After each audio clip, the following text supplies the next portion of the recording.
Buenos días, os doy la bienvenida hoy a este encuentro sobre microbiomas y sostenibilidad en el sistema agroalimentario, que hemos querido celebrar en colaboración el IPLA y la delegación y que se inscribe dentro de las acciones de divulgación científicas dirigidas a la sociedad, que además hemos enmarcado dentro de la pasada celebración del Día Internacional del Microbioma, que se realizó el domingo 27 de junio.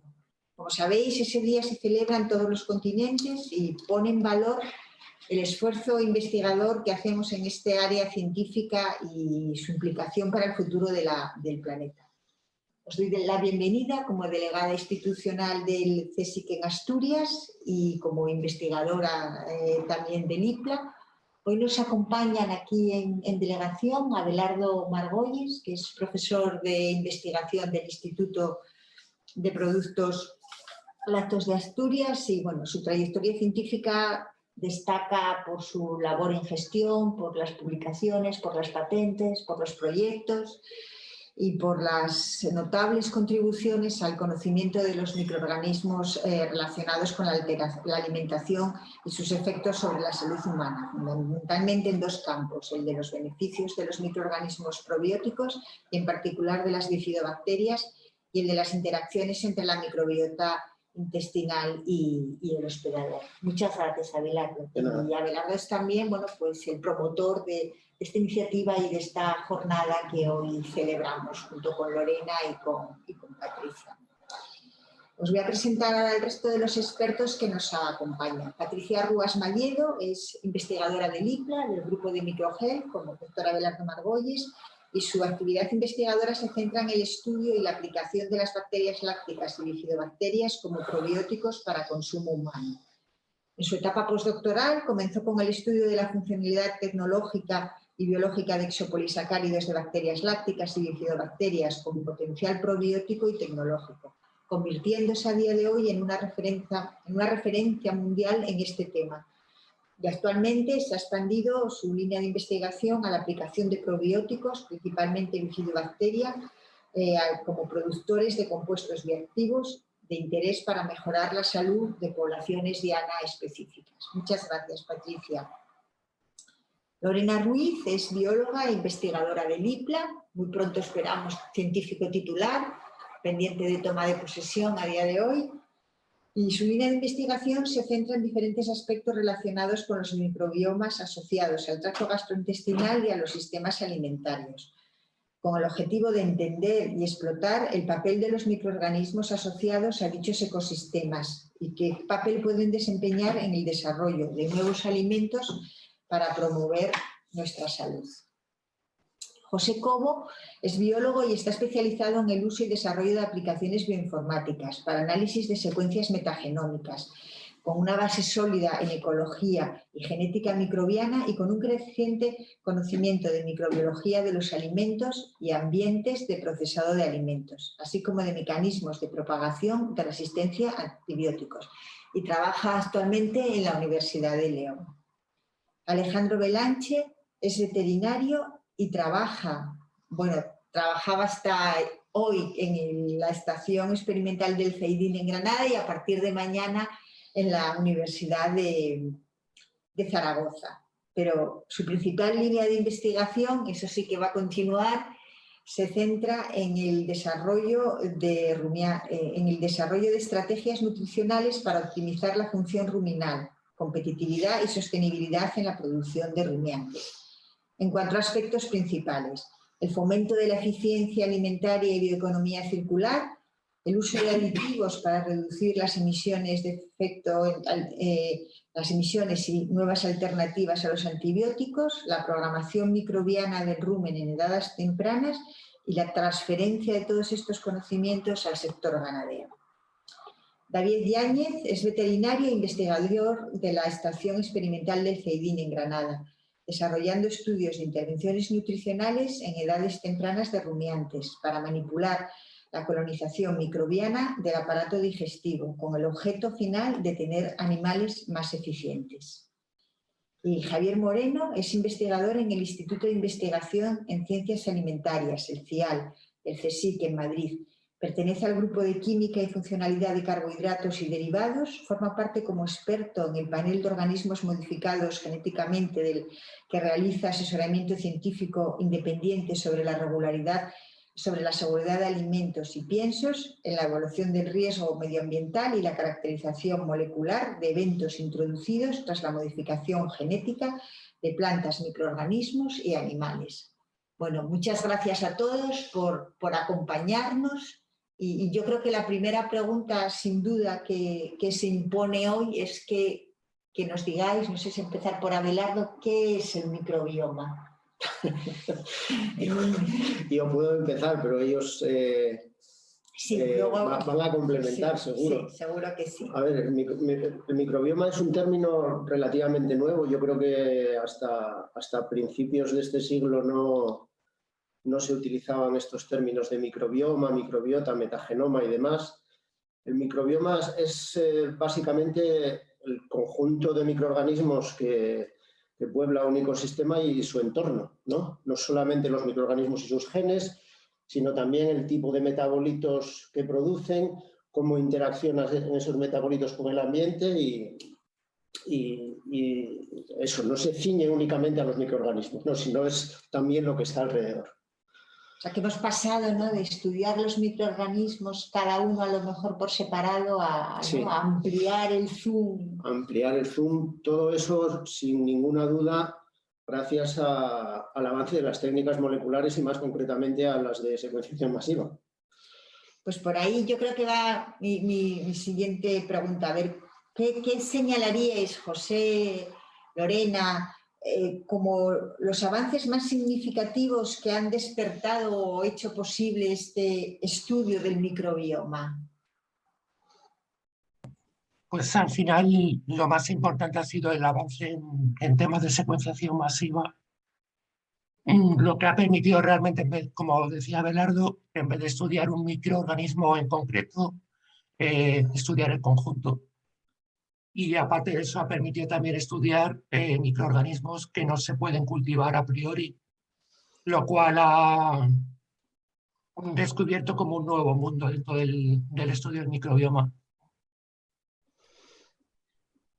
O sea, que nos hemos encontrado, ¿no?, con nuevos microorganismos que entonces nunca no sabíamos, no pensábamos que allí estaban, ¿no?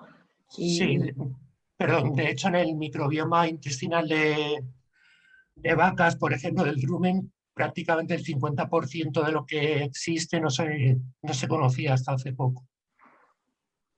Y ahora, entonces, el paso siguiente, Lorena, que es ser capaces de poder crecer estos microorganismos, ver sus características, sus propiedades funcionales, ¿cómo combinamos esto con la microbiología?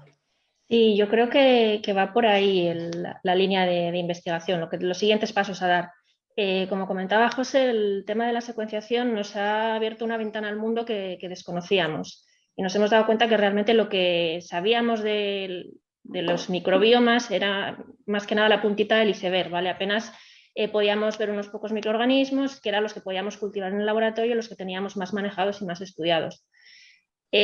Lo que nos ha desvelado todo el avance en estas técnicas bioinformáticas y de secuenciación y demás es que los microorganismos, aunque puedan parecer sencillos como entidades individuales, pues la complejidad nace de esas interacciones que establecen cuando se encuentran en comunidades complejas. Y eso es lo que les permite hacer pues, funciones pues, extremadamente importantes. Por ejemplo, nuestra microbiota intestinal desempeña un papel esencial en nuestra fisiología, determina nuestro estado de salud, pero la microbiota de los suelos también determina pues, la fertilidad del mismo, participan en los ciclos geoquímicos de la materia, en el ciclo del carbono, del nitrógeno. Entonces, aunque como entidades individuales puedan parecer sencillos, las comunidades son complejas. Entonces, de la interacción nace las funciones que realmente desempeñan un impacto importante en nuestra salud y la de nuestro entorno. A día de hoy, gracias a estas técnicas, sabemos que hay una gran proporción de microorganismos que no hemos sido capaces de cultivar y que, por tanto, no hemos podido demostrar de forma experimental su funcionalidad. Entonces, la forma de poder, digamos, editar un microbioma, hacer una comunidad sintética que pueda desempeñar esa función como comunidad que queremos favorecer, pues la forma de hacerlo es dedicar esfuerzos a poder crecer esas poblaciones desconocidas en el laboratorio y a poder demostrar experimentalmente cómo interaccionan, cómo se comportan en un sistema complejo que simule la situación real. Y yo creo que eso es la base, coordinar esfuerzos de lo que llamamos ahora cultura ómica, con todas estas ómicas de metabolómica, interactómica, fluxómica, todo lo que eso os pueda ocurrir para tratar de descifrar esos mecanismos moleculares, esa señalización que ocurre entre ellos y sobre todo cómo esas interacciones modifican o impactan el ambiente en que se encuentran. Patricia, ¿qué implicaciones dirías tú que tiene el estudio del microbioma en la salud, en el medio ambiente, en la economía? Pues tiene muchísimas implicaciones y de hecho es lo que queremos hoy difundir a través de este evento que hemos organizado. Como bien ha indicado Lorena, los microorganismos nos rodean en todos los ambientes, ¿vale? Convivimos con ellos o ellos conviven con nosotros, depende desde el punto de vista con que lo miremos, porque en nuestro intestino, por ejemplo, albergamos más células microbianas que células propias del organismo. Se encuentran en todos los ambientes de la Tierra, desde los acuáticos a cualquier ambiente terrestre, los animales, aquí tenemos también los representantes que nos van a hablar de ello, por supuesto toda la cadena alimentaria. Así que yo diría que la microbiota y el microbioma desempeñan un papel muy, muy relevante en todas las funciones relacionadas con la vida y, por supuesto, lo que nos afecta a nosotros a la salud y a la seguridad alimentaria, de la que también nos hablará luego Javier Moreno. Básicamente es lo que yo pienso, que desempeñan papeles muy, muy relevantes en todos los aspectos relacionados con la vida humana y con la salud de nuestro entorno, la salud del medio ambiente. Y Javier, al hilo de lo que decía Patricia, ¿qué nos puedes decir de esa relación, ¿no?, entre el microbioma y la seguridad alimentaria? Además, tú como experto y representante en la parte de la EFSA. Bueno, María, lo que puedo decir es que estamos en una etapa muy, muy apasionante y muy prometedora, precisamente por todo el conocimiento científico, como han comentado mis compañeros, que se ha ido generando, ¿no? Gracias a las nuevas técnicas de secuenciación masiva, etcétera. Cada vez hay más evidencias de la posible relación que puede tener el microbioma y hasta el momento principalmente el microbioma intestinal con el estado de salud del hospedador, ¿no? Entonces, digamos, yo quiero atreverme a que en los siguientes años nos pueden esperar descubrimientos muy interesantes, porque como se ha comentado antes, es verdad que, digamos, los comienzos del estudio del microbioma pues se centraron en qué hay, ¿no? Qué microbios hay ahí. Luego es verdad que se ha ido evolucionando, estudiando la funcionalidad de estos microorganismos, es decir, qué función tienen, qué hacen. Y yo diría que ahora estamos muy interesados en estudiar, identificar moduladores y los posibles mecanismos de acción, ¿no?, de estos moduladores, y al fin y al cabo entender cómo estos microorganismos interaccionan y qué consecuencias pueden tener para la salud. Entonces, bueno, yo creo que hay que estar atentos. Y David y Alejandro, hemos venido hablando hasta ahora de la salud humana, pero los animales, la nutrición animal, la alimentación, la salud animal, ¿qué nos podéis decir eso sobre el impacto y del estudio del microbioma y el conocimiento del microbioma en este aspecto tan importante? Bueno, en el caso de rumiantes, el estudio de todo lo que es el ecosistema microbiano del rumen es una línea de trabajo que ya lleva bastante tiempo y que se ha beneficiado de los avances que han comentado los compañeros en cuanto a técnicas de secuenciación e integración de ómicas.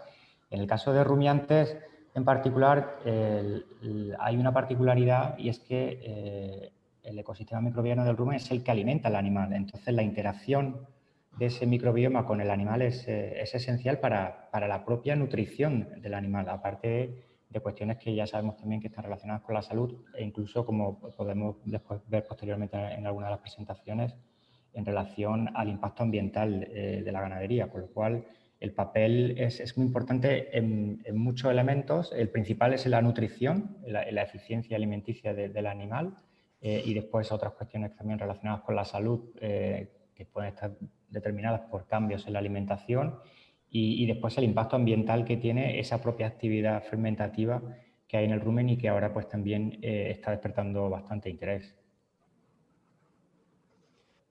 David, una pregunta sobre la microbiota ruminal desde mi desconocimiento absoluto casi del tema, ¿vale? En alimentación humana, bueno, uno de los campos más estudiados es la influencia de la dieta en la microbiota.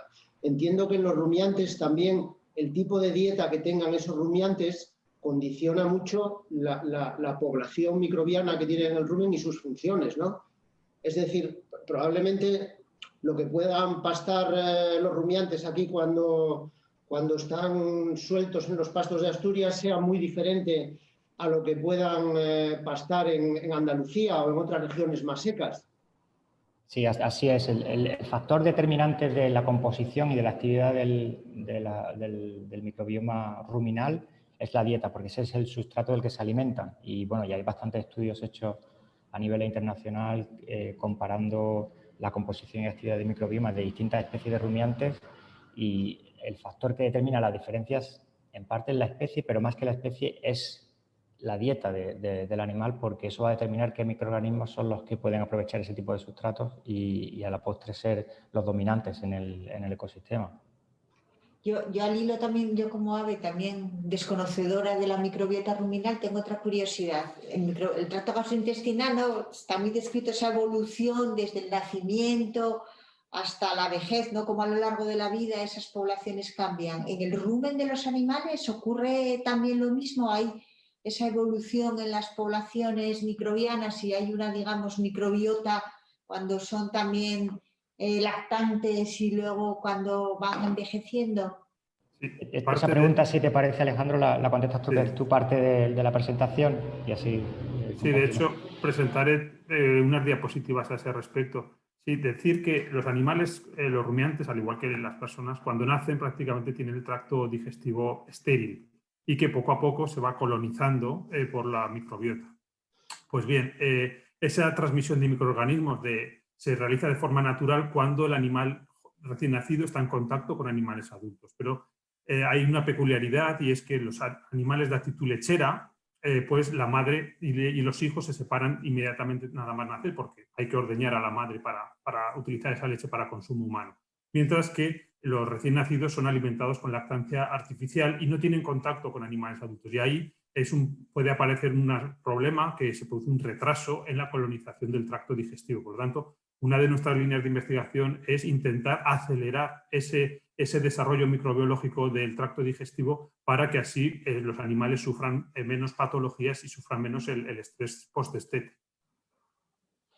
Yo recuerdo cuando estaba con Patricia, bueno, ya en el NIZO, ya en Holanda hace muchos años, que ya en aquel momento tenían un proyecto, claro, con este problema del destete temprano, ¿no? de los terneros, que ocasionaba por lo que son unas diarreas tremendas a los animales, sí, y la pérdida de peso y todo lo que esto conlleva, con lo cual, bueno... Eso es así. Y tradicionalmente en el destete lo que se solía hacer es poner un pienso de iniciación que llevaba antibióticos. Sí. Y con eso se solucionaban las diarreas. Pero hoy en día, desde el año 2006, la Unión Europea ha prohibido tajantemente el uso de antibióticos en alimentación animal. Por lo tanto, lo único que podemos hacer es utilizar aditivos alimentarios, es decir, extractos de plantas, taninos, saponinas, aceites esenciales, que tienen una labor modulatoria de la microbiota e intentar minimizar esos efectos. Y sí, es un campo de investigación muy importante porque con el estudio de la microbiota y la secuenciación estamos viendo cuál es el modo de acción de esos aditivos que anteriormente no se sabía cómo funcionaban. ¿Estaríamos ustedes en el mundo animal similar con lo que pasa en los humanos, ¿no? La posibilidad de esas, ¿no? Igual que hay las leches de fórmula complementadas con probióticos para los niños, si esta misma situación se podría dar para los rumiantes, ¿no? Complementarlos o darles desde pequeños o desde el momento, ¿no? Probióticos diseñados específicamente. Sí, de hecho, hoy en día la gran mayoría de los piensos y lactorreemplazantes que se utilizan en nutrición animal llevan probióticos incluidos. De hecho, cuando queremos hacer ensayos en granja y queremos utilizar un grupo control que no lleve aditivos, pues nos resulta complicado porque se usan de forma sistemática. Muy bien, muy interesante. El mundo del rumen es también un mundo apasionante y muy interesante.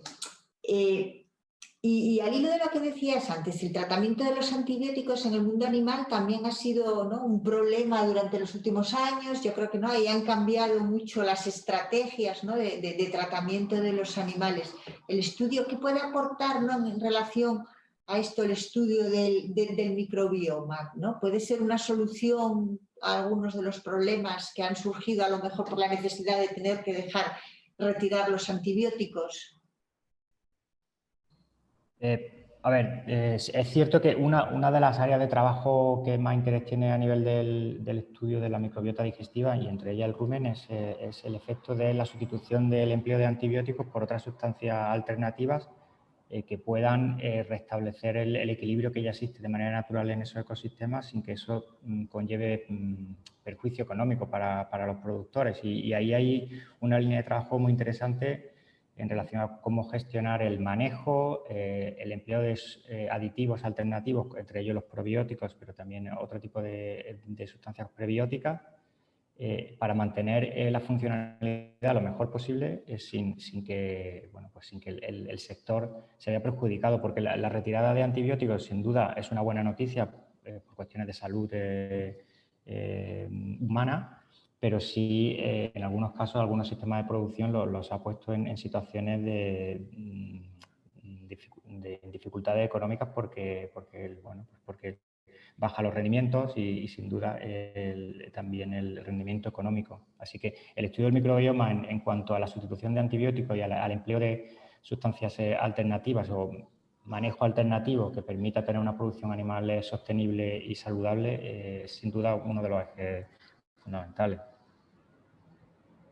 Y siguiendo con los antibióticos, no sé, Javier, ¿nos podrías decir algo a lo mejor? Bueno, la aplicación, ¿no?, incluso del estudio del microbioma para el análisis de todo el tema de resistencias a antibióticos, de la, ¿no?, transmisibilidad de estas resistencias. ¿Qué nos podrías decir sobre esto? Bueno, realmente es uno de los temas que más preocupa actualmente a nivel de seguridad alimentaria. Bueno, lo que puedo decir es que realmente, por ejemplo, en EFSA, al menos en mi panel, sí que, digamos, hace un esfuerzo extra a la hora de evaluar la posible transferencia horizontal de genes, ¿no? Y eso está muy relacionado con la resistencia a antibióticos. De hecho, yo creo que por legislación, digamos, que está prohibido introducir genes que puedan marcar una cierta resistencia a antibióticos. O sea que, digamos, es uno de los temas más candentes y que más, digamos, interés para evitarlo hay actualmente. Sí. Yo creo que sobre eso, precisamente, que es verdad que se está avanzando muchísimo en el tema de la resistencia a antibióticos y análisis de metagenomas y tal, quizá José, que yo creo que en León estáis trabajando en resistomas de la cadena alimentaria, nos pueda contar un poco más de eso. Yo creo que un resistoma, es el pool de genes de resistencia a antibióticos que podemos extraer de un microbioma, ¿no? Pero ahora ya tenemos programas específicos que pueden ir directamente a analizar ese tipo de genes, ¿no, José? Sí, de hecho estamos ahora analizando unos datos de diferentes tipos de industrias alimentarias que engloban queserías y productos lácteos, industrias cárnicas e incluso mataderos también. Y en unos datos preliminares que tenemos, pues hemos observado que, por ejemplo, en mataderos y en industrias cárnicas los niveles de genes de resistencia a antibióticos son superiores a las industrias lácticas y normalmente se asocian a antibióticos usados tradicionalmente en ganaderías, sobre todo de índole intensiva.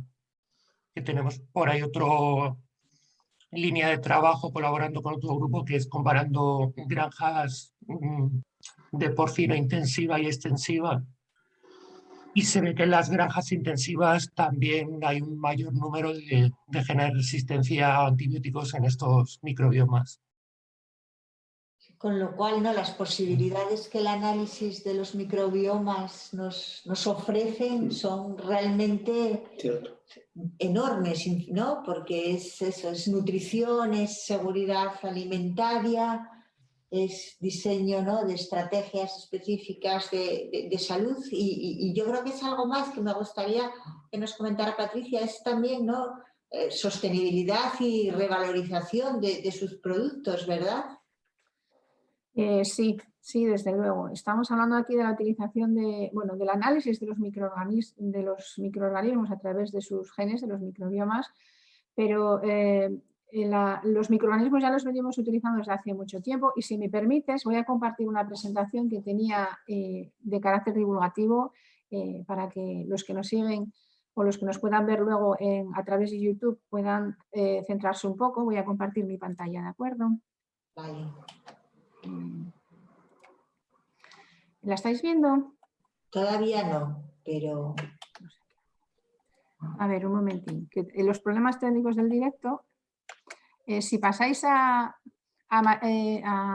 Lorena, que también tenía una presentación similar, pues intento resolver el problema, ¿de acuerdo? Vale. Y luego os lo presento. ¿Empiezas tú, Lorena, entonces? Ah, perdón, ya está aquí. Ya está. Sí. Patricia es una experta del Zoom, ¿eh? Tenemos que confesar que antes de que nadie hubiera oído hablar del Zoom, es pionera y ya tenía Patricia la licencia, o sea que estamos bien acompañados. La verdad. En este caso fue también un proyecto relacionado con microorganismos con Iberoamérica y a veces con Sudamérica. Y es complicado por la diferencia horaria. Entonces, estas tecnologías que ahora las tenemos súper actualizadas y súper metidas en nuestros días, pues ya las utiliza. Sí. ¿Las veis ahora? Sí, la vemos. La vemos, sí, perfecto. Sí. Vale, muy bien. Pues todavía la vemos ahora, perfectamente. Gracias, Patricia. Vale, bueno, pues aquí tenéis un poquitín. Recordaros que hoy estamos celebrando el Día del Microbioma, que se hace una serie de eventos para destacar esta importancia y la relevancia de los microorganismos en nuestra vida, como bien comentabas antes. Ahí tenéis, creo que se llaman hashtags, porque yo la parte de las redes sociales no las llevo muy bien, por si queréis hacer algún comentario, seguirlo o tuitear, lo que sea, ¿vale?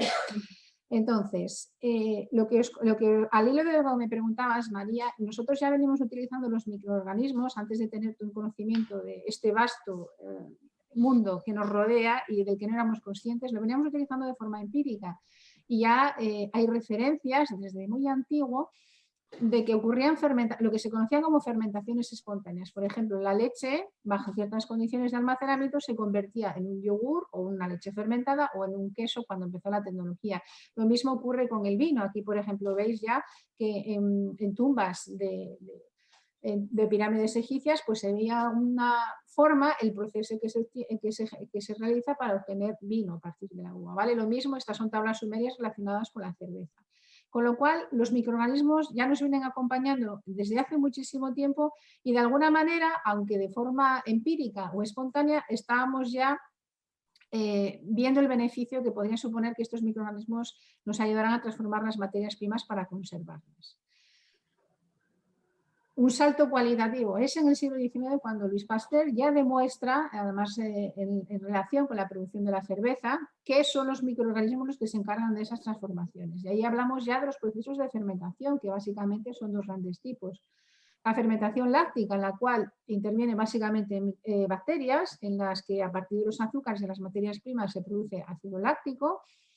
Aquí veis algunos de los alimentos en los que realmente son las bacterias lácticas las que están transformando esas materias primas, por ejemplo, los lácteos, los encurtidos, los embutidos, aunque parezca curioso porque la fermentación la lleva a cabo fundamentalmente levaduras, de las que os hablaré ahora, también en los panes elaborados con masa madre, en esa masa madre hay muchas bacterias lácticas que van a contribuir al desarrollo de aromas y de textura de ese pan. La otra fermentación es la alcohólica, en la que generalmente intervienen levaduras y, como el nombre sugiere, pues en este caso el producto fundamental final de la fermentación, en vez de ser ácido láctico, es etanol. En este caso está muy relacionada, pongo aquí la sidra porque estamos en Asturias, estaría relacionada con la transformación de materias primas vegetales, por ejemplo, sería el caso de la malta para obtener cerveza, uva, vino y la manzana, la sidra. Bien, A partir de todos estos procesos se van a generar una serie de subproductos. Y aquí enganchamos de nuevo la pregunta que tú me comentabas sobre revalorizar productos.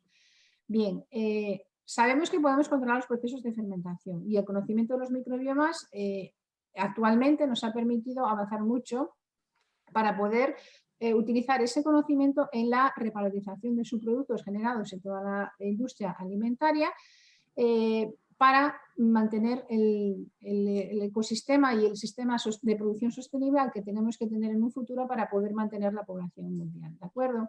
Y aquí brevemente os presento lo que hicimos, por ejemplo, en el Instituto de Productos Lácteos de Asturias con el suero generado en quesería. A partir de la leche, como os comenté, se cuaja bueno, por diferentes métodos y se obtiene el queso, la gran variedad de microorganismos de productos lácteos que existe actualmente, entre ellos el queso, en los cuales microorganismos de nuevo van a contribuir en el desarrollo del aroma, el sabor, la textura y el suero. El suero es un producto altamente contaminante porque contiene mucha agua, pero también muchas sustancias de carácter nutritivo, con lo cual no se puede liberar al medio ambiente. Lo que hicimos en este proyecto fue, de nuevo, tratar térmicamente el suero para que fuera un producto seguro y a partir de este suero tratado térmicamente, pues elaboramos una serie de bebidas fermentadas, de nuevo con microorganismos, pero en este caso de forma controlada, utilizando cultivos iniciadores formados por bacterias lácticas, y también se desarrollaron postres lácteos mediante otros participantes en este proyecto.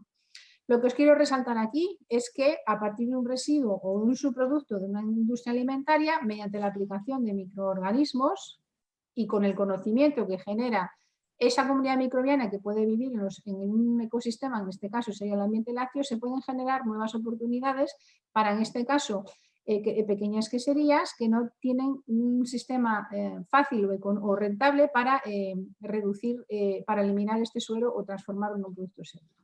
El acrónimo del proyecto era RESUPEC y esto espero que os dé una visión de cómo realmente a través de los microorganismos se puede recuperar y se puede contribuir al mantenimiento de los ecosistemas, en este caso naturales saludables, y la revalorización de productos. Espero que esto responda a tu pregunta, María. Sí, bueno, yo creo que has expuesto muy, muy claramente, ¿no?, la revalorización, la generación de sus productos y la generación de riqueza, ¿no? Y luego, pues, muy, muy, muy cercano al sector y al mundo de la empresa, ¿no? Bueno, un ejemplo de transferencia sin duda, ¿no? Lorena, ya por alusiones, ¿no?, cuéntanos o dinos, ¿no?, tu línea de investigación en este punto de la revalorización, con esta base de revalorización. Sí, yo continuando un poco con la historia que os contó Patricia, pues os voy a compartir también una pequeña presentación, a ver si lo encuentro aquí. ¿Lo veis? Sí. Vale. Bueno, como empezamos esta sesión, pues recordando que celebramos este encuentro con motivo de la celebración del Día Mundial del Microbioma, y lleva celebrándose unos 3-4 años, creo recordar, con objeto de concienciar sobre todo a la población y a la sociedad en general de la importancia de los microorganismos para numerosos procesos, ¿vale? Durante muchos años los microorganismos se consideraron el enemigo a batir, ¿no?, porque se asociaban a enfermedad, pero en la realidad es que muchos de ellos desempeñan papeles muy importantes y podemos utilizarlos para muchas cosas que nos aporten beneficios a nuestra salud y beneficios a nuestro entorno. Este año la temática específica del Día Mundial del Microbioma es la sostenibilidad. Y concretamente nosotros trabajamos en temas de alimentación. Y por tanto, por eso hemos centrado esta sesión en el papel de los microbiomas en la sostenibilidad de sistemas agroalimentarios.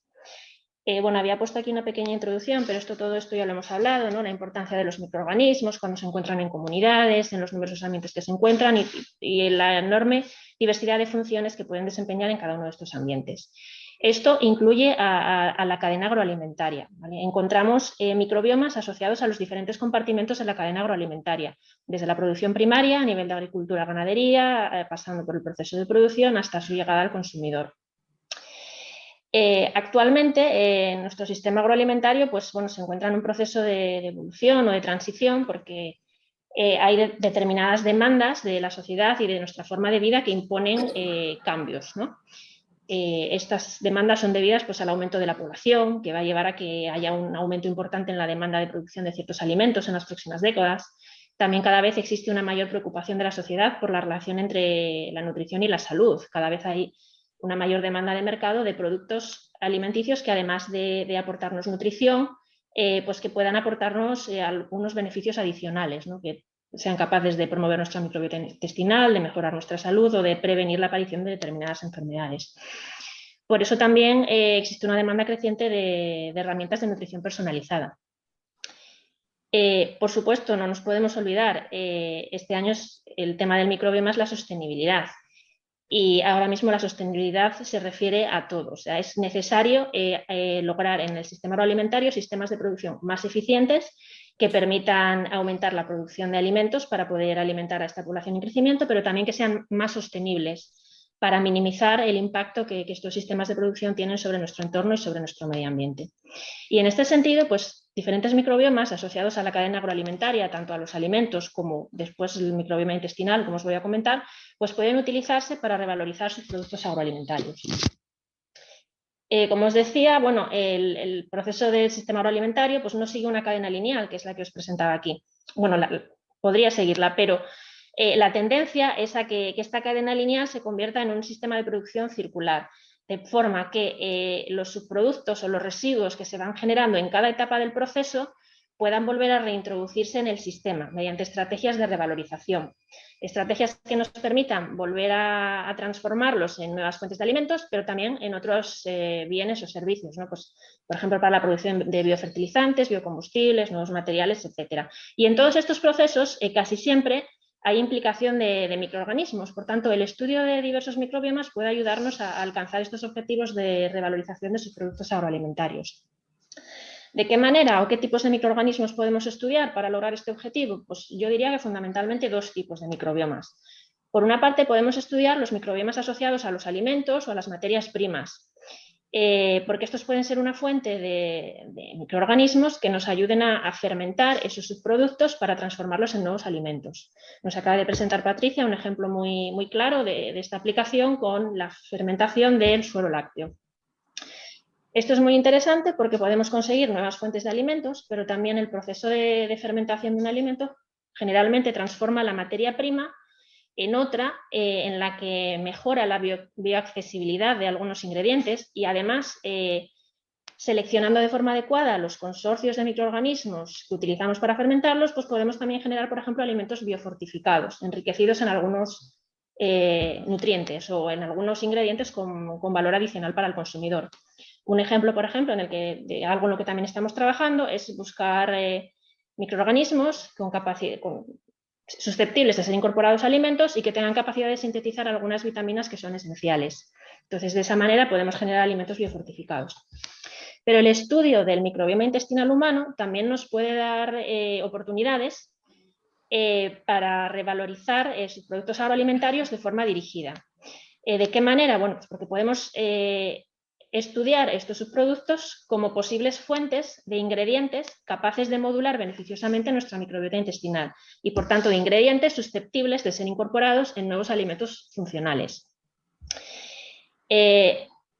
Realmente, muchos subproductos agroalimentarios, sobre todo los que se originan en productos vegetales, son muy interesantes desde este punto de vista porque suelen ser una fuente importante de lo que llamo aquí prebióticos y prebióticos emergentes, ¿vale? Que son ese tipo de carbohidratos complejos que no se utilizaban como prebióticos hasta hace poco, pero que en los últimos años se ha visto que pues, pueden tener un papel muy importante y que pueden ser interesantes desde ese punto de vista. Entonces, como ejemplo de esta aplicación, pues os presento de forma muy resumida un proyecto que estamos llevando a cabo en el Instituto de Productos Lácteos de Asturias y que tiene por objeto revalorizar algunos productos de la industria agroalimentaria en base a su capacidad para modular beneficiosamente poblaciones de nuestra microbiota intestinal. Un poco por alusiones, ¿no? Por el entorno en el que estamos, pues os pongo como ejemplo uno de los subproductos con los que estamos trabajando, que no es el único, que es la magalla, ¿vale? La magalla es el bagazo de la sidra, es el residuo sólido que se genera tras prensar la manzana durante el proceso de elaboración de la sidra. Y solamente en Asturias se producen 9 millones de kilos de magalla anualmente. Se trata de un subproducto al que a día de hoy no se le da mucho rendimiento económico, se utiliza para alimentar ganado, pero bueno, de forma un poco empírica, sin mayores implicaciones o base para ello. Pero sin embargo, lo que hemos visto en un estudio que ya tenemos publicado es que este material es una fuente muy importante, por ejemplo, de pectinas. Las pectinas son un sustrato, un carbohidrato complejo que forma parte de las paredes celulares de los vegetales, que tiene propiedades muy interesantes, tanto tecnológicas como funcionales. Tecnológicamente se han utilizado como agentes espesantes, gelificantes, entonces tiene muchas aplicaciones en la industria alimentaria.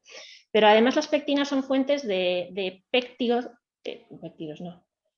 oligosacáridos pécticos. ¿Vale? Los oligosacáridos pécticos son carbohidratos derivados de las pectinas, un poquito más pequeños en masa molecular, pero que pueden ser fermentados por poblaciones específicas de la microbiota intestinal. Además, hemos visto que diferentes pectinas procedentes de diferentes magallas o extraídas mediante procesos tecnológicos un poquito diferentes, pues tienen características físico-químicas diferenciales. Y eso hace que puedan ser fermentadas de forma diferencial, es decir, que puedan mostrar un efecto prebiótico ligeramente diferente.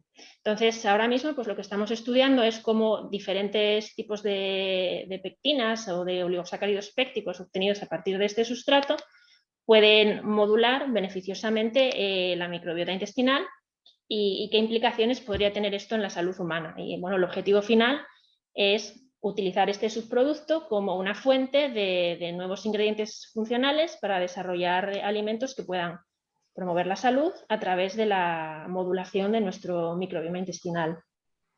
Entonces, bueno, con esto yo espero que haya quedado claro que hay distintos tipos de microbiomas que podemos estudiar desde distintas perspectivas con el objetivo final de revalorizar o dar valor adicional a materiales que a día de hoy no estamos utilizando para nada y que además pueden repercutir directamente en nuestra salud.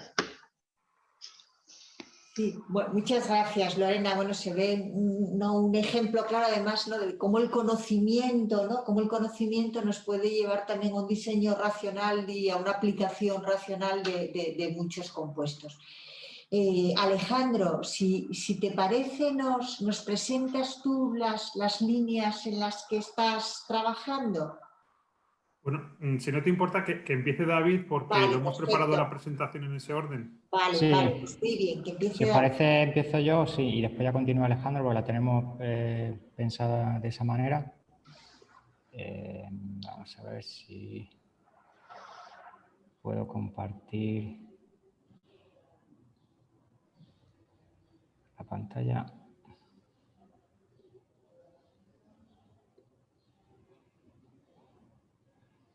Aquí está, ¿se ve? Sí, se ve muy bien. Vale, bueno, pues de manera así muy resumida vamos a presentar algunas líneas de trabajo que en relación al microbioma ruminal, más que las líneas con el resultado en sí, sino lo que es el microbioma ruminal, como estábamos comentando antes con Alejandro. Yo empezaré por una parte más general y después Alejandro concretará algunas cosas más relacionadas con los animales jóvenes y la programación microbiana del rumen. Como hemos comentado antes, los rumiantes son animales herbívoros que han desarrollado una estrategia alimenticia a lo largo de millones de años que les permite hacer uso de material vegetal y eso como alimento, y eso gracias al microbioma ruminal, o sea, a un complejo ecosistema que incluye bacterias, arqueas, protozoos y hongos, que lo que hacen es fermentar la dieta que el animal consume. Los procesos que ocurren dentro de ese rumen pues, son bastante complejos, pero para sintetizarlo de una manera muy esquemática, básicamente lo que hacen es degradar carbohidratos y proteínas. Los carbohidratos que degradan los microorganismos generan unos subproductos que se llaman ácidos grasos volátiles, que es la fuente principal de energía del animal, y la proteína la utilizan para sintetizar sus propias proteínas microbianas, que a la postre van a ser la fuente de proteína del animal. Por tanto, desde el punto de vista nutricional, y lo hablamos mucho con ganaderos, los ganaderos de rumiantes no alimentan vacas o cabras o ovejas, alimentan microorganismos. Y los que alimentan al animal son los microorganismos. Entonces, cuando hablamos de nutrición, estamos hablando también de microbiología, ¿no? Y muchas de las soluciones que que se desarrollan en alimentación animal se basan en estudios de microbiología. Aparte de esta simbiosis tan interesante, pues también tiene ciertos subproductos esa fermentación que, bueno, que puede acarrear problemas en sistemas de ganadería muy intensivo, en ganadería que ha crecido en algunos países, ¿no? Y como es la producción de metano, que es uno de los subproductos de la fermentación ruminar, o una excesiva excreción de nitrógeno. Por tanto, el objetivo principal desde el punto de vista de la eficiencia alimenticia en los que trabajamos en el microbioma ruminal es tratar de aumentar lo más posible la producción de esos ácidos grasos volátiles y de proteína por parte del microorganismo y minimizar la parte negativa que ocurre en la excreción de la producción de metano y la excreción de nitrógeno, sobre todo vía orina. Si pudiésemos abrir un agujerito en el flanco izquierdo del animal, lo que veríamos con un microscopio sería esto, que es pues, bueno, una mezcla. Ahora, aquí solo estamos viendo protozoos, por cuestión de tamaño, pero dentro también hay bacterias y hay arqueas, que lo que están haciendo es colonizar el alimento que llega al rumen y degradar todos sus componentes para producir sus propias células, pero a la vez generar sus productos que son de los que se beneficia el propio animal en esta simbiosis. Basado en esta simbiosis, pues podemos hacer uso de distintos tipos de recursos, no solo recursos pastables, y ya se ha mencionado, lo ha mencionado antes Lorena. Existen ya vías de alimentación en las que sus productos de industrias que son muy importantes desde el punto de vista económico en España, pues se pueden aportar ciertos ingredientes de las dietas que el microbioma del rumen es capaz de utilizar, ¿no? Y bueno, pues ahí tenéis varios ejemplos de los que hemos trabajado nosotros: alperujo de aceituna, de estrío de invernadero, que se generan fundamentalmente en el sureste español. Hemos trabajado con magalla también en el último proyecto H2020 en el que trabajamos con el grupo de Abelardo, o incluso sus productos emergentes, como puede ser el hueso de aguacate, como consecuencia del crecimiento de esta industria en España en la producción de guacamole, ¿no? Por tanto, van surgiendo constantemente nuevas fuentes de alimentos que pueden incorporarse a la alimentación animal, abaratando costes y haciendo que el sistema sea mucho más circular. Además de eso, como comentábamos antes, pues existen también el desafío de tratar de modular esa fermentación microbiana para que sea lo más eficiente posible sin utilizar medicamentos o antibióticos. Eso pues, se lleva a cabo, por ejemplo, en nuestro laboratorio a través de una integración de técnicas in vitro para probar distintas sustancias antes de llegar al animal y que finalmente puedan poder llegar al mercado. Sin embargo, el animal adulto ofrece cierta resistencia desde el punto de vista de lo que es el microbioma ruminal, porque ya está totalmente establecido, y el animal joven ofrece un panorama distinto que genera distintas oportunidades y son las que os va a presentar mi compañero Alejandro. Así que yo dejo de compartir. Bueno, David, yo creo que has dicho algo que a mí me ha llamado mucho la atención, en el sentido de que debe ser difícil decirle a un ganadero que no alimenta a la vaca con la magnitud de la vaca, sino que alimentas al microorganismo, ¿no? Vamos, me parece una reflexión súper interesante. Sí, es así. Básicamente, muchos de los problemas que se generan en la alimentación animal, en algunos casos, es por no entender este concepto, es decir, porque no se está alimentando al animal per se o a su sistema enzimático, sino a un complejo ecosistema de microorganismos que necesitan un tiempo para adaptarse, generar sus propias herramientas para degradar lo que le estamos poniendo al animal en el comedero. Alejandro, vemos la presentación, sí. Muy bien. Pues mira, yo os voy a hablar sobre intervenciones a edades tempranas, que es una de nuestras líneas de investigación. Esta línea surge debido a que en animales adultos pues es muy difícil modular la microbiota de forma permanente, ya que la microbiota del animal adulto es muy específica de los predadores. Cada animal tiene su propia microbiota y esa microbiota es muy redundante, es decir, muchos microorganismos haciendo una función similar y muy resiliente. Es decir, en el momento que paramos una intervención, la microbiota vuelve a su situación inicial. Por lo tanto, necesitamos utilizar aditivos o intervenciones constantemente. Por lo tanto, una de las estrategias que planteamos es realizar intervenciones en edades tempranas, es decir, justo después del nacimiento del animal, ya que es cuando se produce la colonización del tracto digestivo. Y es cuando el sistema inmunitario reconoce a esa microbiota simbiótica como propia. De forma que si modulamos ese patrón de colonización, puede ser que los efectos perduren durante el resto de la vida del animal, efectos positivos tanto sobre la salud como sobre la productividad. Como he comentado anteriormente, pues existen hoy en día dos modelos de producción animal. Uno que es la producción de carne. En esos sistemas de producción existe una lactancia natural, es decir, el animal está en contacto con su madre y por lo tanto se produce una transmisión de microorganismos de forma natural y no suele aparecer grandes problemas.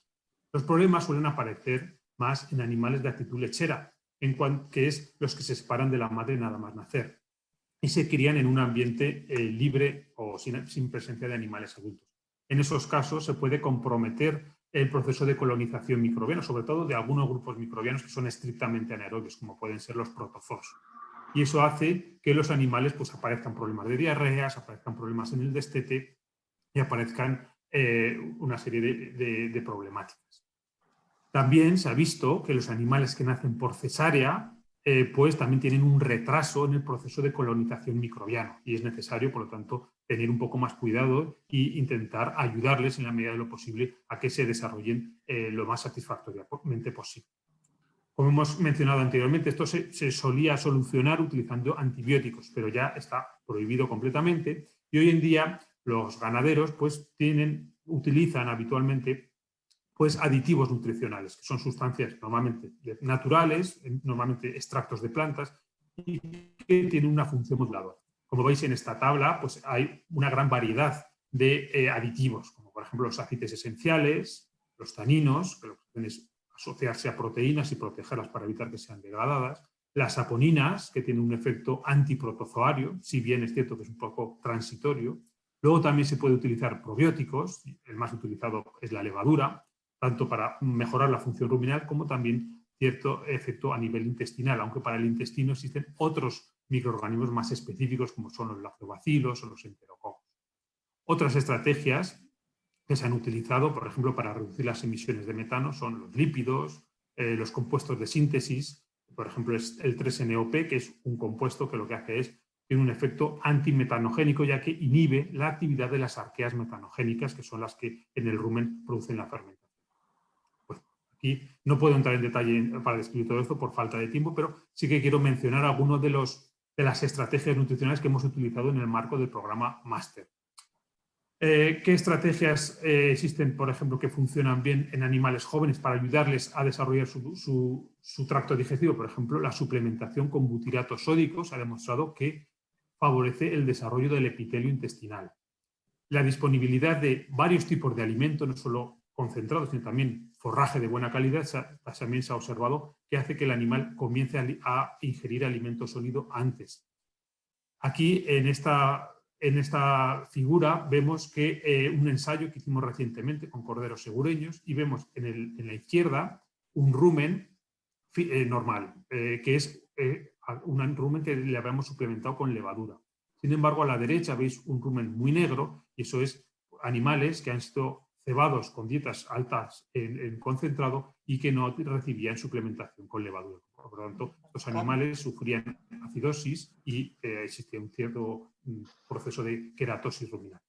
Y otras intervenciones que estamos investigando, por ejemplo, es la inoculación de líquido ruminal de animales adultos a animales jóvenes para así acelerar su proceso de colonización microbiana. Hemos visto que realizando esa práctica, pues los animales comienzan a comer alimento sólido mucho antes. Aquí podéis ver un animal comiendo, siendo que es muy joven, lo cual es poco habitual, y eso favorece el proceso de destete.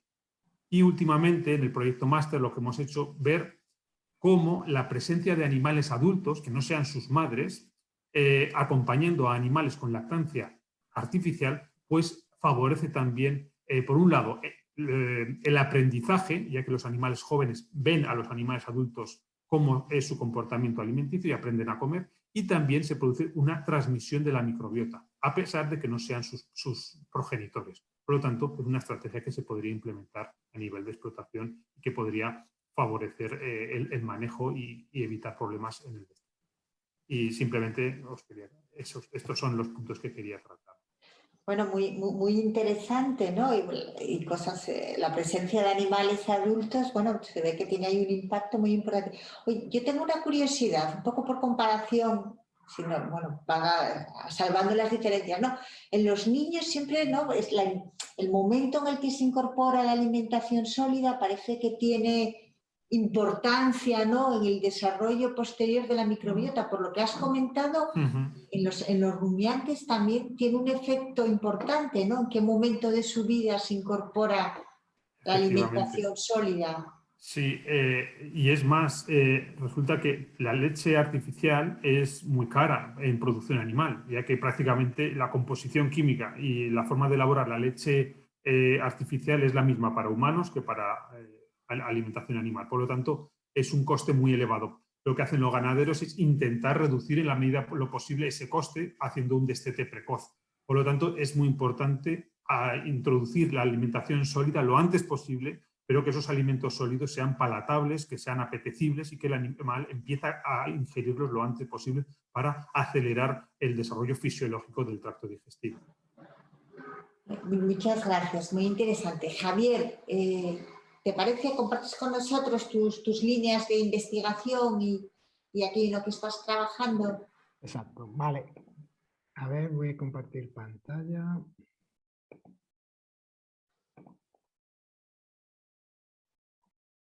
¿La veis?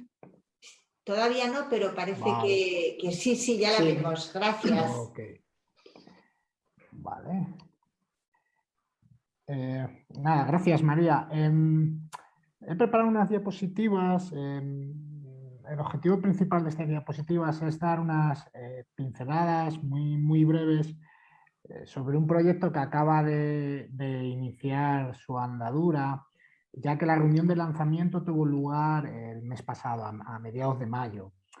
Por lo tanto, a diferencia de mis compañeros que han intervenido anteriormente, no tengo resultados interesantes que mostrar, pero bueno, al menos sí buenas intenciones. Este proyecto, el acrónimo es RIMICIA, como podéis ver en la primera diapositiva. Es un proyecto que está financiado por la Autoridad Europea de Seguridad Alimentaria. El acrónimo, según su definición en inglés, es EFSA. La mayor parte del trabajo de este organismo se basa, digamos, en dar respuesta a las solicitudes de asesoramiento científico de la Comisión Europea, el Parlamento Europeo y los Estados miembros de la Unión Europea. Sin embargo, entre otras actividades, también EFSA puede financiar actividades de investigación con el objetivo concreto pues, de examinar problemas emergentes y nuevos riesgos y actualizar sus métodos y enfoques de evaluación. En este contexto, EFSA publicó en marzo del año pasado la convocatoria que podéis ver en la parte superior de la diapositiva, cuyo objetivo final era determinar el alcance de la evidencia científica generada hasta el momento sobre la ciencia del microbioma y más concretamente evaluar si el efecto que pueden ejercer diferentes moduladores en el microbioma intestinal y de suelos, pues si este conocimiento se podría incluir en las evaluaciones de beneficio-riesgo que lleva a cabo EFSA. Realmente la necesidad de esta convocatoria pues, se debe a que hasta el momento EFSA no tiene, digamos, implementada ninguna guía ni metodología que evalúe de forma sistemática, armonizada y estandarizada los posibles efectos del microbioma sobre la salud pues, de seres humanos, animales o plantas. Esta convocatoria financiaba dos proyectos, uno centrado en los microbiomas del suelo y otros ambientes y su interacción con las plantas. Yo creo que José va a hablar posteriormente sobre este tema, con lo cual evidentemente no me voy a extender. Y otro proyecto que es el que nos ocupa en estas diapositivas, centrado en el impacto sobre el microbioma intestinal de humanos y animales y cuyo, aquí podéis ver la definición del proyecto y el acrónimo. Muy brevemente, este proyecto tiene dos fases muy diferenciadas. En esta diapositiva podéis ver las tareas descritas para abordar la primera fase de este proyecto. Realmente empezaremos haciendo un análisis muy crítico de la literatura científica. Para ello, lo que pretendemos es hacer un amplio barrido de las evidencias científicas sobre el impacto en el microbioma intestinal de diferentes moduladores que pueden proceder. Pues algunos moduladores que ya han sido comentados, pues como los probióticos u otros ingredientes con buenas propiedades fermentativas, como puede ser la fibra dietética, los polifenoles, pero también extenderemos el radar hacia otros compuestos, digamos, que quizá haya menos evidencia, pero que pueden también tener una función relevante, ¿no? en la composición y en la funcionalidad del microbioma, pues como pueden ser diferentes aditivos alimentarios o, por ejemplo, también nuevos compuestos químicos generados durante el procesado de los alimentos. Básicamente, el pilar fundamental de esta parte del proyecto será intentar establecer o al menos dar pistas sobre la causalidad entre el microbioma y posibles enfermedades o estados de salud. Por otro lado, también esta primera parte del proyecto lo que vamos a hacer es evaluar la utilidad de los diferentes modelos in silico, in vitro, in vivo que hay disponibles para estudiar la composición y funcionalidad de la microbiota intestinal y qué correlación pueden ofrecer estos modelos con la evidencia obtenida en ensayos, con ensayos clínicos y, por ejemplo, con estudios de intervención en humanos. Finalmente, lo que pretendemos es hacer una categorización, un ranking de toda esta evidencia científica para ponderar su posible alcance e incorporación en un proceso de evaluación de riesgos. Es decir, por ejemplo, no es lo mismo las conclusiones obtenidas, pues, por ejemplo, a través de ensayos clínicos pues, bien diseñados, con muestras amplias de población, que, por ejemplo, estudios in vitro, ¿no? El objetivo final de esta primera parte, digamos, sería identificar si existe realmente un conocimiento lo suficientemente sólido y contrastado para ser incorporado en alguno de los procesos de evaluación de beneficio-riesgo que lleva a cabo EFSA. En esta diapositiva muestro de forma muy breve lo que pretendemos hacer en la segunda parte del proyecto, ya que digamos que también lo que queremos es, digamos, poner de manifiesto pues, posibles deficiencias, inconsistencias o limitaciones en el conocimiento actual de la relación entre la dieta y el microbioma intestinal, y por ello esta segunda parte, digamos, que tiene como objetivo principal marcar una hoja de ruta que permita delinear futuras o recomendar futuras investigaciones que puedan cubrir pues, estas limitaciones o deficiencias en el conocimiento actual. Para ello, de forma muy resumida, pues pretendemos estudiar, por ejemplo, las bases de datos disponibles sobre el microbioma intestinal y evaluar su utilidad para determinar la posible causalidad entre el microbioma intestinal y posibles enfermedades. También se llevarán a cabo una serie de estudios experimentales empleando diferentes moduladores, tratando de profundizar en esta posible causalidad. Ya para terminar, pues me gustaría un poco comentar pues, los participantes en esta propuesta. Es un consorcio internacional con 2 instituciones, el Consejo Superior de Investigaciones Científicas y la Agencia Nacional Francesa de Seguridad Alimentaria y de Medio Ambiente. En cuanto a los partners nacionales, pues está el grupo MicroHealth del IPLA, que digamos que ha estado desde el principio en la gestión del proyecto, Abelardo, Susana, Patricia, luego más tarde hemos incorporado a Lorena para reforzar el consorcio. También tenemos, por ejemplo, expertos en bioinformática, biología de sistemas, como es el grupo de Florencio Pazos y Mónica Chagoyen. También tenemos inmunólogos que también proceden del Centro Nacional de Biotecnología, como Rodrigo Jiménez. También tenemos a Carlos Benito, que es un experto en bibliometría y que, digamos, nos está diseñando cómo podemos hacer ese análisis de la literatura científica. Carlos forma parte de un centro mixto del CSIC llamado Ingenio y de la Universidad Politécnica de Valencia. Y finalmente también tenemos la colaboración del grupo de bases genéticas de las enfermedades autoinmunes del Instituto de Biomedicina, el López Neira de Granada, dirigido por el profesor Javier Martín. Y finalmente, bueno, pues también está implicado el grupo de química y funcionalidad de carbohidratos y derivados del CIAL, y al cual pertenezco. Respecto al partner francés, pues hay dos grupos. Y la coordinadora pues es Mariam Semalí. Y bueno, pues esto era lo que os quería comentar. Espero que en futuras celebraciones del Día Mundial del Microbioma pues tengan resultados más concretos e interesantes que compartir con vosotros. Gracias. Bueno, un proyecto muy interesante y que aborda aspectos que están ahí pendientes y bueno, y también... Bueno, siempre hablamos, ¿no?, de la multidisciplinaridad, de la importancia, y en esta última diapositiva tú también lo has puesto de manifiesto, ¿no?, la necesidad de ir juntos, ¿no?, con personas con distintas formaciones y con distintos aspectos para lograr alcanzar estos objetivos tan interesantes. Me ha notado sobre todo, ¿no?, mira, la incorporación de una persona de bibliometría. Eso es algo, bueno, la informática ya la tenemos casi asumida en los proyectos, ¿no? Pero la bibliometría me parece realmente muy novedoso, por lo menos hasta lo que yo conocía, y muy interesante.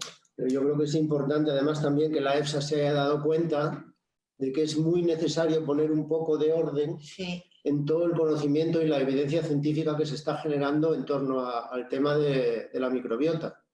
Porque es verdad que muchas veces hay información muy fragmentada, pero la evidencia sólida hay veces que no es difícil de saber cuál es, ¿no? Entonces yo creo que un proyecto como este puede contribuir a esto, y por supuesto el de suelos también. Sí.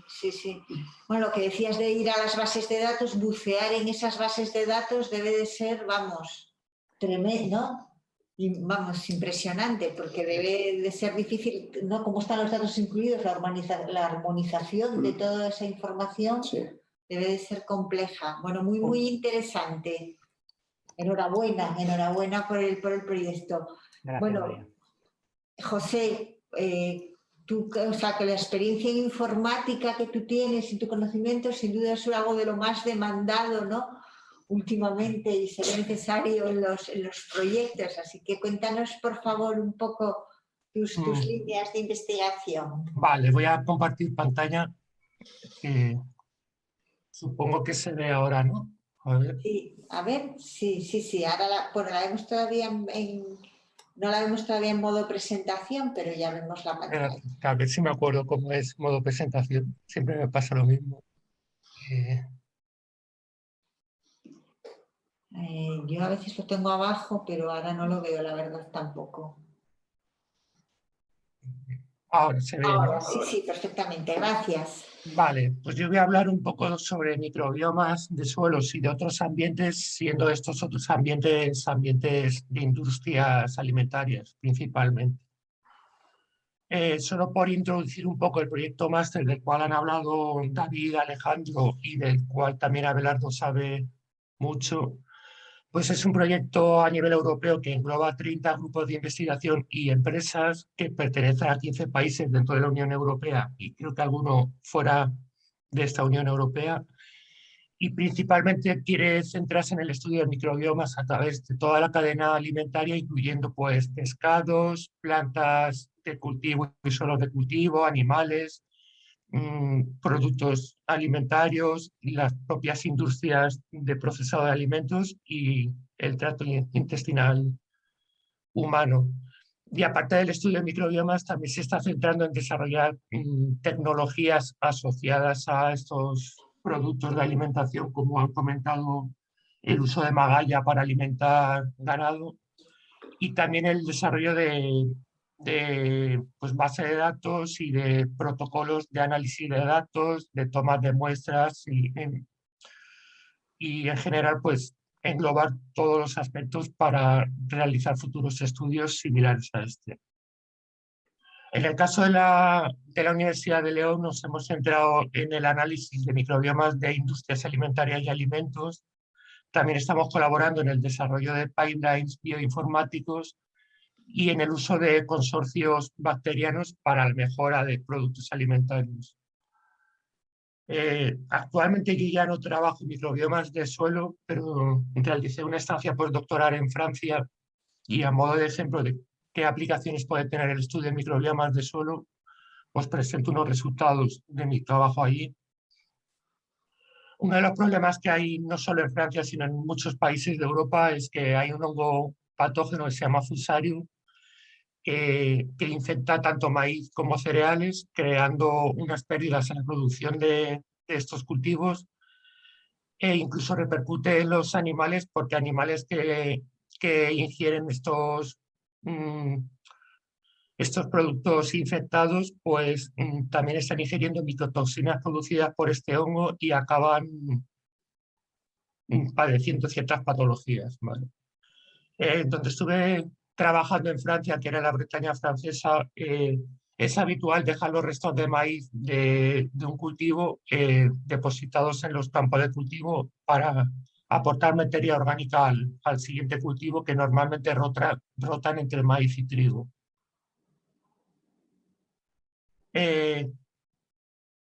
En este caso hicimos un estudio de 8 campos donde se rota trigo, maíz, trigo, y pongo un asterisco en el último trigo porque en el último muestreo hubo un par de campos que no tenían trigo. Hubo uno que no tenía ningún tipo de cultivo y otro tenía chalotas, que es una cebolla, un tipo de cebolla que se consume mucho en Francia. Hicimos el análisis bacteriano y de hongos durante estos 3 años, siendo un muestreo en abril, otro en noviembre del siguiente año y otro en abril de un tercer año. Y en el muestreo del 2016 es cuando se cultivaba maíz y se dejaban los restos de maíz en el campo. Entonces, aquí a la izquierda se ve que estos resultados de las comunidades bacterianas. A la izquierda son todos los puntos pertenecientes al suelo y a la derecha a los restos de maíz. Pues se tomaron muestras también de restos de maíz. Se ve claramente que se diferencian mucho las comunidades bacterianas del suelo de los restos de maíz. Y sorprendentemente cada campo de cultivo mantenía más o menos la estructura de esa comunidad bacteriana a lo largo de los años, a pesar del aporte de maíz. A nivel de hongos se ve que esta conservación de las comunidades no se observa en el campo y se ve cierta influencia de estas comunidades del suelo por las comunidades del maíz, siendo las principales conclusiones que las bacterias mantienen sus comunidades a lo largo del tiempo, mientras que los hongos se ven muy influenciados por los restos del maíz. Y en este caso se observó que había un hongo que se llama Picoccus que competía al menos en espacio con Fusarium, y en futuros estudios se va a comprobar si este hongo, el desarrollo de este hongo como biocontrol puede ser útil para mantener estas plagas de hongos de Fusarium en estos campos. Ahora me meto ya en resultados de máster. Dentro de la Universidad de León hemos desarrollado un cóctel de 3 bacterias ácido-lácticas que fueron aisladas de diferentes industrias alimentarias de aquí de León para intentar prolongar la vida útil de productos cárnicos, que en este caso se ha probado en jamón york, en carne mechada y en paleta asada.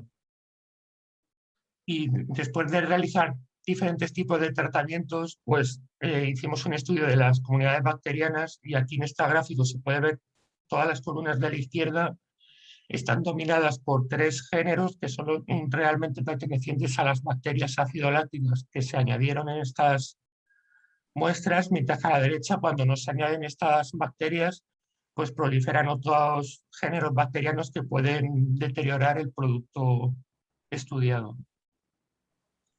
Por otro lado, estamos realizando un screening de todas las comunidades microbiológicas en un total de 114 industrias alimentarias que están repartidas en diferentes países de Europa, como son Italia, Irlanda, Islandia, Austria y aquí en España. Y ahora mismo tenemos un total de 1.800 muestras que se van a secuenciar mediante shotgun sequencing. Y esta secuenciación está ahora mismo en progreso porque tuvimos que hacer ciertos parones debido a la pandemia del coronavirus. pero esperamos tener en breve, tras el tratamiento de datos, pues datos sobre la taxonomía de estas comunidades microbianas, sobre su funcionalidad, sobre la presencia de genes de resistencia a antibióticos. También pretendemos detectar bacterias y hongos patógenos o incluso virus. Estos virus contienen como material genético ADN. Y también otro objetivo es cerrar genomas a partir de estos datos metagenómicos para incluso detectar nuevas especies. Y a modo de ejemplo de un par de estudios que estamos realizando aquí en la Universidad de León, uno de los objetivos es intentar correlacionar la presencia de genes de resistencia a antibióticos con géneros bacterianos. En este ejemplo, que es de una industria de carne de cerdo, podemos ver, por ejemplo, que lo que más abunda, que está correlacionado con el tamaño del círculo, son los aminoglicósidos persistencias asociadas a antibióticos de la familia aminoglicósidos, beta-lactámicos y tetraciclinas, que son los que se suelen utilizar en ganadería porcina en España. Y también hemos intentado asociar con qué géneros están estos genes de resistencia para futuros estudios de intentar controlar la propagación de estos genes dentro de la cadena alimentaria. Y a modo de otro ejemplo, esto es de un estudio que hemos realizado con quesos de cabrales, y simplemente presento aquí un árbol filogenético de todos los genomas que hemos cerrado a partir de datos metagenómicos, y como curiosidad pues hemos encontrado posibles nuevas especies en géneros que habitualmente se encuentran en quesos, como son Corynebacterium, Brevibacterium, Janiella, Lactobacillus y Citrobacter. Y esperamos que pues, en pocos meses, ya con todos los datos de máster, podamos realizar este tipo de análisis y alguno más. Bueno, muy interesante, muchas gracias. Aquí sin duda, ¿no?, el desarrollo tecnológico también de los equipos de secuenciación, ¿no?, la capacidad de la profundidad de los análisis, sin duda ha sido también un factor determinante para el desarrollo, ¿no?, para la posibilidad de cerrar genomas. Sí, o sea, tanto el desarrollo de los aparatos de secuenciación como el abaratamiento de los costes de secuenciación, incluso también el desarrollo de softwares que permiten este cierre de genomas. Sí, porque bueno, ese es un paso, ha sido también un paso clave y determinante en todo este desarrollo. Me ha gustado mucho también, bueno, con la presentación del proyecto máster que has hecho, que es una de las cosas que teníamos pendientes, ¿no?, la presentación del proyecto máster. Me decías que uno de los objetivos del proyecto también era el desarrollo, ¿no?, de protocolos y el desarrollo de tecnologías que lleguen al sector productivo, ¿verdad? Sí, o sea, realmente uno de los objetivos principales es desarrollar metodologías para estudio de microbiomas que en un futuro pueda ser aplicado a nivel de industria, como algo rutinario. Claro, porque me imagino que otro problema que os podéis encontrar, ¿no?, con esto del análisis de los microbiomas también, ¿no?, es la toma de muestras, la obtención del DNA. ¿Eso sigue siendo...? Eso yo creo que a nivel de laboratorio cada vez va mejor. Es verdad que no hay procedimientos estandarizados, ¿no?, y cada maestrillo tiene su librillo, entonces en los diferentes laboratorios se hace diferente. Pero uno de los objetivos del proyecto máster es precisamente pues, alinear un poco protocolos y establecer protocolos estandarizados para ofrecerlos a la industria. Aquí yo creo que aquí en este foro es evidente las tremendas aplicaciones y el potencial del análisis de los microbiomas, ¿no? Pero esta es una pregunta que lanza todo el mundo, ¿no? ¿La industria está preparada para asimilar y procesar todo este conocimiento e implementar metodologías y técnicas? Hablo de la industria agroalimentaria, por ejemplo. Yo no lo sé, a lo mejor la industria grande puede que sí, pero la industria muy pequeña, pues a lo mejor va a tener dificultades. Entre otras cosas necesitará formación también y otro tipo de cosas, ¿no? Pero yo lanzo esta pregunta a los participantes. Sí, ¿cómo lo veis vosotros? ¿Cómo lo veis vosotros? Si pensáis que están preparados, pues perfecto. Y si pensáis que todavía no están en una posición en la que puedan implementar este tipo de metodologías, que yo creo que pueden ser muy útiles, bueno, en muchísimos aspectos, pero desde luego a la hora de valorar la calidad, la autenticidad de los alimentos, hablamos también de seguridad alimentaria. Sí, el desarrollo de protocolos de limpieza, por ejemplo. Exactamente. ¿No? Tú analizando microbioma pues puedes llegar a concluir qué tipo de desinfectantes va a necesitar esa industria en concreto para eliminar los contaminantes que tenga, ¿no? Entonces, si están preparados, pues perfecto. Y si no están preparados, ¿qué podemos hacer nosotros como científicos para facilitarles eso, ¿no? Patri, empieza tú. A ver, bueno, es una pregunta muy interesante. Evidentemente, lo que se está planteando aquí sería, de alguna manera, cambiar los sistemas para controlar la calidad o la seguridad en la producción alimentaria. Yo creo que es muy importante utilizar nuevas técnicas que nos van a permitir ser mucho más precisos y realmente llegar a esos puntos críticos que puede haber en la producción desde un punto de vista de la seguridad alimentaria. Pero de momento yo creo que estas técnicas pasarían por ser implementadas en los laboratorios de análisis de control, más que en la producción primaria. Es decir, los ganaderos, los agricultores, los productores de la industria alimentaria podrían servirse de forma indirecta de estas técnicas y serían los laboratorios de control los que desde mi punto de vista necesitarían empezar a implementarlas para mejorar ese control en la cadena de puntos críticos en la seguridad alimentaria. Además, enlazando con lo que nos presentó Javier Moreno, yo creo que esta es una de las preocupaciones de la EFSA, que es la autoridad reguladora, o que va a facilitar el asesoramiento de los puntos críticos, y por ello está también la EFSA preocupada por cómo implementar todas estas tecnologías en el asesoramiento y en la evaluación de los riesgos de seguridad alimentaria. Javier, ¿coincides conmigo en este punto? De los alimentos, ¿no? Y se podrían implementar también, ¿no? Luego en los controles de calidad, etcétera, ¿no? Yo creo que desde luego que sí. También a la hora de valorar pues temas como el origen geográfico, al final el microbioma es una huella, ¿no? Que tú puedes trazar. Esto, por ejemplo, se hace ya desde hace años con el pescado. Para saber en qué zona del mundo, a ti cuando te venden una merluza en la pescadería, te pueden decir que es de Namibia o del Cantábrico, pero tú analizando el microbioma vas a saber de dónde viene. O para todo el tema, ¿no? Todo el tema, claro, de adulteraciones, ¿no? Javier, que te interrumpimos. No, simplemente estoy de acuerdo con lo que ha comentado Patricia, ¿no?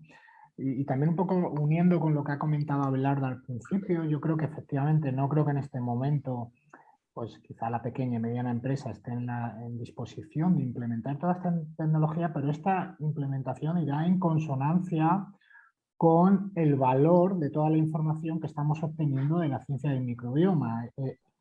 Es decir, en nuestro lado, en nuestro tejado, nuestra labor de los investigadores es en hacer llegar al sector industrial la gran utilidad que puede tener todo este conocimiento científico, no solo para el control de calidad, seguridad alimentaria, sino para otros aspectos como se han visto en las presentaciones. O sea que yo soy optimista de que en cuanto, digamos, se vea la importancia de toda esta ciencia generada, pues yo creo que se acabará implementando, bien pues, probablemente en laboratorios de calidad, como ha dicho Patricia, pero cada vez tendrá un papel más relevante a la hora de tomar decisiones dentro de la cadena alimenticia.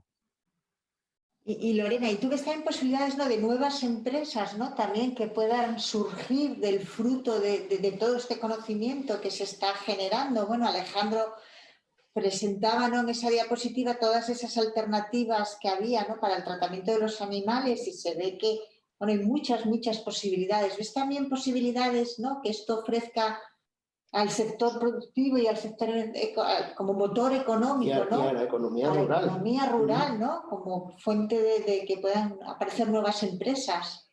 Sí, yo creo que sí. De esto, bueno, esto ya se ha visto en el ámbito de estudio del microbioma intestinal humano.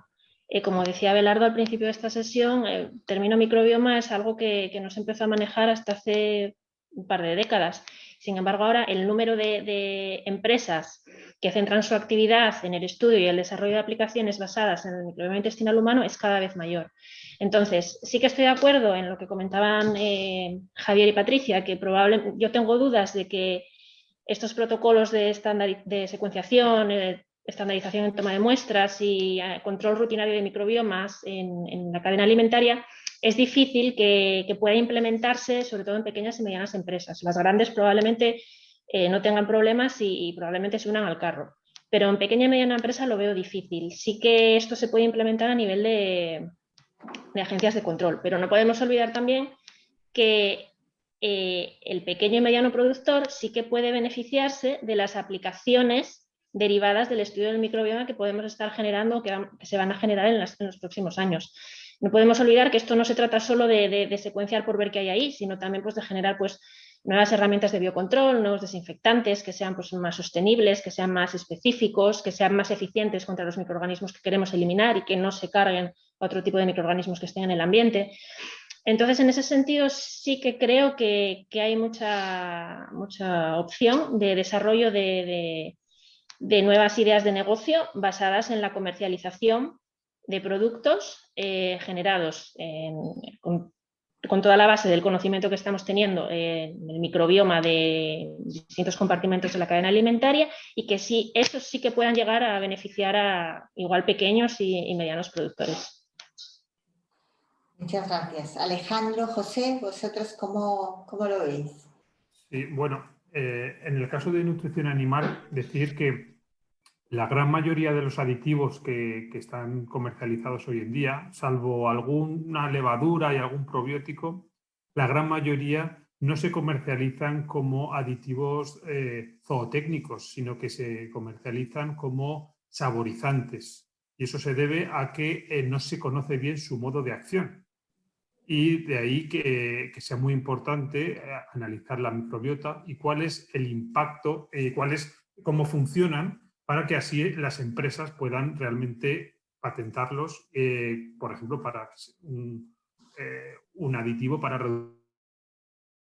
Hoy en día no existe ninguno que esté comercializado. Sin embargo, y se debe exclusivamente a que se desconoce exactamente el mecanismo de acción. Por lo tanto, sí, yo creo que las grandes empresas que comercializan aditivos sí que están preparadas para aceptar esta información y les podemos ayudar en el proceso de elaborar sus patentes.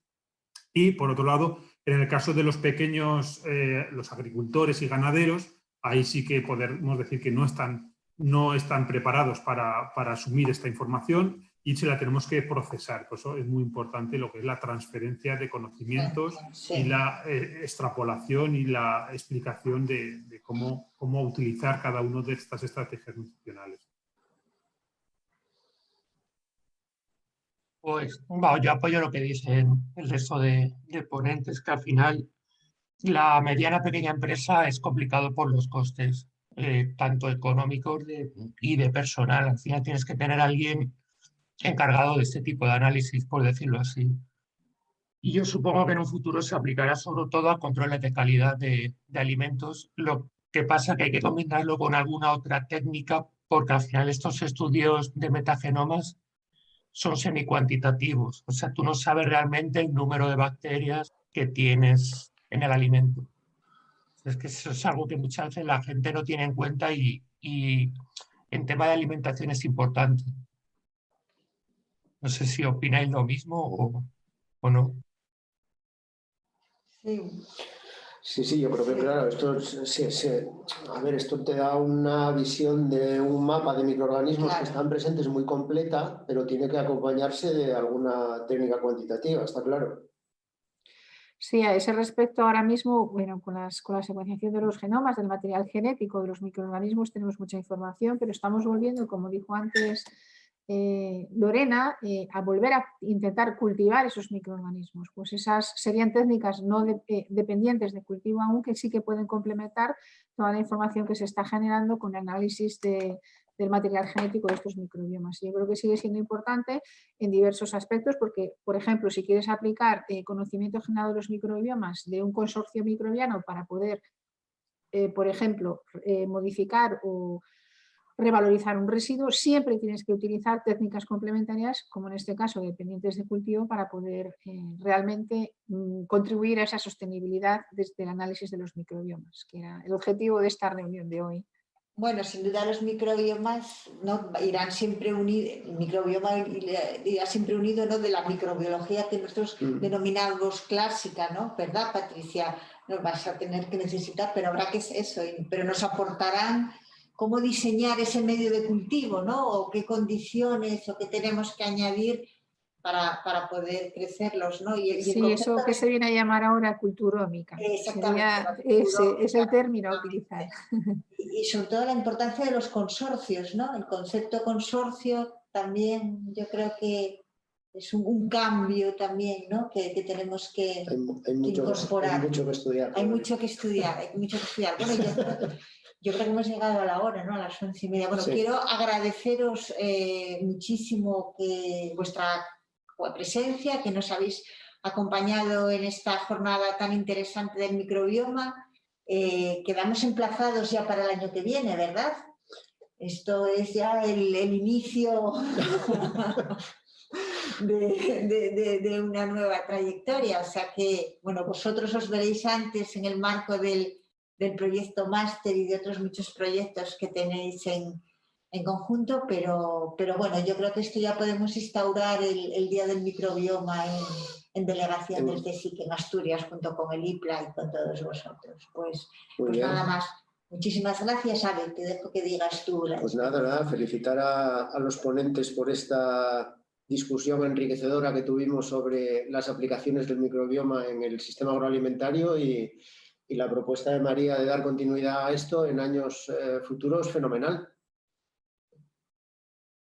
Bueno, sí, pues me uno en la iniciativa y muchas gracias a Abelardo, a Lorena por promover esto y a María por aceptar el nuevo reto y a vosotros por haber participado. Muchísimas gracias a todos. Espero que pronto nos podamos ver en persona o al menos sin mascarilla. Estamos compartiendo aquí Lorena y yo la biblioteca, entonces no nos podemos conocer sin mascarilla. Pero bueno, habrá oportunidades. Gracias. Habrá oportunidades, sí. Muchísimas gracias y mucho ánimo para seguir, ¿no?, con estos trabajos tan fantásticos que tenéis en marcha. O sea que mi enhorabuena. Pues nada más, nos vemos. Hasta luego. Hasta luego. Gracias a todos. Hasta luego, gracias. Gracias. Adiós.